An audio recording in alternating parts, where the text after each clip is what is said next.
تو مزید اس کی وضاحت ہے، اللہ کے نبی ارشاد فرماتے ہیں کیونکہ نبی کریم صلی اللہ علیہ وآلہ وسلم سے گفتگو ہو رہی ہے جو پچھلا تسلسل چل رہا ہے، تو اب یہاں پر بھی اللہ کہتے ہیں پیارے صلی اللہ علیہ وآلہ وسلم کہ آپ نے ایسے بندے کو دیکھا نہیں، کیا اس کی طرف توجہ نہیں؟ اب یہ دیکھنا جو ہے یہ دراصل یہ مجھے اور آپ کو سمجھایا جا رہا ہے کہ یہ کیسے تعجب کی بات ہے۔ اب یہ تذکرہ پھر وہ یہود کی جو میں نے بات آپ کی خدمت میں پیش کی تھی نا، ان کا رویہ کہ حق آنے کے بعد بھی، علم آنے آنے کے بعد بھی وہ جس بگاڑ کا شکار ہوئے، ضد اور دشمنی، اس کا تذکرہ آپ دیکھیے کس رنگ میں ہو رہا ہے۔ بسم اللہ الرحمن الرحیم۔ افرأیت من اتخذ الہہ ہواہ۔ اب یہ تذکرہ ہم پہلے ایک اور انداز میں پڑھ کر آئے کہ وہ شخص جو اپنی خواہش کو اپنا معبود بنا لے، وہ شخص جو اپنی خواہش کو اپنا معبود بنا لے۔ اب یہاں پر پھر میں کچھ باتیں وضاحت کے لیے عرض کر دوں۔ ایک تو معبود عبادت یہ واضح ہو جائے، اور پھر اس کے بعد کہ اب خواہش کو معبود بنانا کیا ہے۔ عام معنی جو ہے معبود کا ہم کرتے ہیں جس کی عبادت کی جائے۔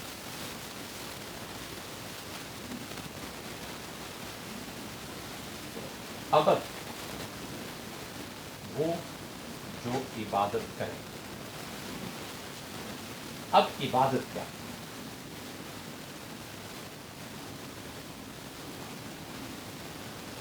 ہم صرف عام طور پر اس کا ترجمہ یہ کرتے ہیں پرستش، یا ہماری زبان میں علاقائی پوجا۔ اس کا ایک دوسرا بڑا قیمتی جز ہے، جمع میں نے کہا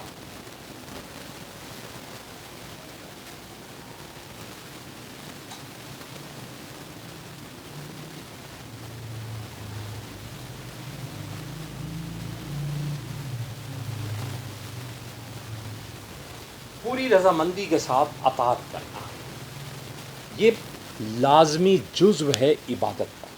عبادت ان دونوں چیزوں کو ملا کے ہوتی ہے۔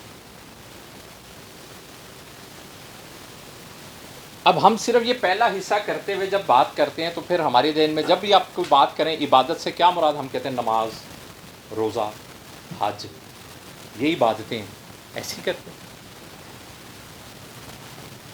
اپنی بیوی کے حقوق ویسے ادا کرنا جیسے اللہ نے کہا ہے، وہ اس زمرے میں آئے گا۔ اطاعت، اللہ نے کہا ہے کہ ایسے معاملات چلانے ہیں والدین کے ساتھ، ایسے معاملات چلانے ہیں بہن بھائیوں کے ساتھ، ایسے معاملات چلانے ہیں بیوی کے ساتھ، ایسے چلانے ہیں اولاد کے ساتھ۔ اب ہم کہتے ہیں کہ عبادت تو نماز روزہ ہے، ان چیزوں کو ہم نے کبھی عبادت کا درجہ دیا ہی نہیں ہے۔ یہ بھی عبادت کا بنیادی حصہ ہے، جزو ہے۔ اب اللہ کا حکم ہے کہ کسی بھی شخص کے اس دنیا سے گزر جانے کے بعد جائیداد کی تقسیم ایسی ہو، اللہ نے قانون طے کر دیا۔ میں اس کے مطابق تقسیم نہیں کرتا، میں دنیاوی معاملات دیکھتے ہوئے، اپنی جمع تفریق کرتے ہوئے اللہ کے قانون کے خلاف معاملہ کرتا ہوں، تو میں نے اللہ کی بات مانی یا اپنی خواہش کی، اپنے نفس کی، جسے ہم کہتے ہیں کہ میں نے سمجھا نہیں یہ میں دیکھ رہا ہوں یہ ٹھیک ہے، بات اپنی مانی۔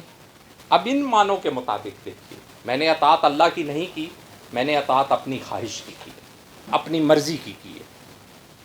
تو اب دیکھیے میں نے عبادت کس کی اللہ کی کہ اپنی مرضی کی؟ اب میں نے معبود اللہ کو مانا کہ اپنی خواہش کو مانا؟ میں اور آپ روز یہ جرم، یہ گناہ، یہ خرابی کر رہے ہوتے ہیں، قدم قدم پر کر رہے ہوتے ہیں۔ کو بات سمجھائے بھی کہ اللہ کا حکم یہ ہے، وہ ہے تسی ہر گل وچ قرآن لین دو، ہر گل وچ کوئی دنیا داری بھی بھائی، دنیا کا کون سا معاملہ ہے جس کی رہنمائی اللہ نے قرآن میں نہیں کی؟ ہر بات کی، ہر پہلو کی، زندگی کے ہر مرحلے کی، دن کے ہر معاملے کی اللہ نے پوری رہنمائی کی ہے کہ ایسے کرنا۔ تو اب میں اس معاملے کو چھوڑ کر اپنی مرضی کی کے کام کر رہا ہوں تو میں معبود عبادت اپنی مرضی کی کر رہا ہوں، اپنی خواہش کی کر رہا ہوں، نعوذ باللہ۔ معبود میں نے خواہش کو بنا رکھا ہے، سجدہ اللہ کو ہو رہا ہے، ماتھا اللہ کو ہی ٹیکا جا رہا ہے، لیکن عبادت خواہش کی ہو رہی ہے۔ یہ وہ گناہ ہے جو میں اور آپ صبح و شام کر رہے ہیں اور ہمیں احساس تک نہیں کہ ہم کھوئے بیٹھے ہیں کہ نماز پڑھ رہے ہیں، بس وہ روزہ رکھ رہے ہیں۔ میں عرض کرتا ہوں کہ قرآن کہتا ہے کہ نماز فحاشی اور بے حیائی سے روکتی ہے، اللہ کہہ رہے ہیں۔ تو میں بارہا یہ بات آپ کی خدمت میں عرض کر چکا، اگر میرے نماز پڑھنے کے باوجود میں برائی اور بے حیائی سے نہیں رک رہا تو مجھے سمجھ جانا چاہیے کہ میری نماز نہیں ہو رہی ہے۔ اللہ کہہ رہے ہیں کہ روزہ رکھو تاکہ تم اللہ کا تقوی اختیار کرنے والے بن جاؤ۔ اگر روزہ رکھنے کے باوجود میں متقی نہیں بن رہا، اس کا مطلب ہے میرا روزہ نہیں ہو رہا۔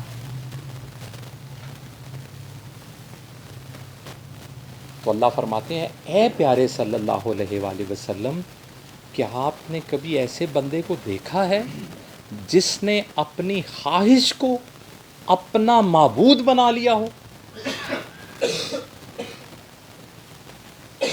اب دیکھیں کتنی بات آسان ہے، سمجھ میں آنے والی ہے، میں نے اور آپ نے کبھی توجہ ہی نہیں کی کہ ہم لوگ کیسے بڑے گناہ کا شکار ہیں صبح و شام،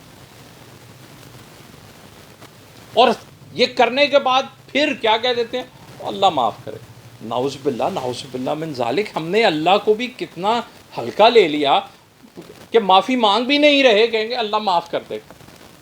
ہمیں احساس بھی نہیں، معافی مانگنے کا توفیق بھی نہیں ہو رہی۔ یہی بات بنی اسرائیل والے کرتے تھے کہ نہیں چھوئے گی ہمیں دوزخ کی آگ مگر چند دن، اگر ہوئی بھی سزا اللہ نے معاف نہیں کرنا تو کیا کر؟ نعوذ باللہ۔ اللہ اکبر۔